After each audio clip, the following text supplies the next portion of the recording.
આજ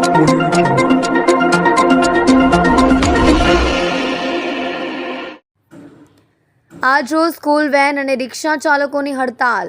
સમગ્ર રાજ્યમાં હડતાલ કરવામાં આવી. સુરતની મોટા ભાગની સ્કૂલોમાં વેન ડ્રાઈવરો હડતાલ પર. વાલીઓમાં રોષનું વાતાવરણ જોવા મળ્યું. વરસાદ વચ્ચે વહેલી સવારે વાલીઓ બાળકોને સ્કૂલે છોડવા આવ્યા. નોકરિયાત વાલીઓમાં રોષ જોવા મળ્યો. વેનના ભાડામાં ₹200નો વધારો કરવામાં આવ્યો છે. છતાં વેન ચાલકો પોતાની મનમાની કરી રહ્યા હોવાનો આરોપ. આરટીઓ અને ટ્રાફિક વિભાગની કામગીરીને લઈને આજે વેન ચાલકો હડતાલ પર ઉતર્યા.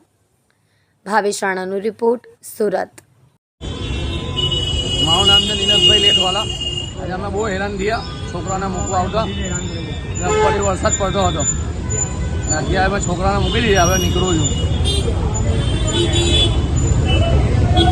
ભાઈ છે હું છોકરા મૂકવા આવ્યો છું. મારા છોકરાને ખોટી રીતે આરટીઓ સાહેબો હેરાન કરે છે. અમને પરેશાન થઈ ગયા. અમે ધંધો છોડીને આવ્યા. સવારે 5 વાગે ઉઠીને ફ્રેશ થઈને આવ્યા ને અમને બહુ તકલીફ પડે છે. અમે 60 સકાર આપો તમે.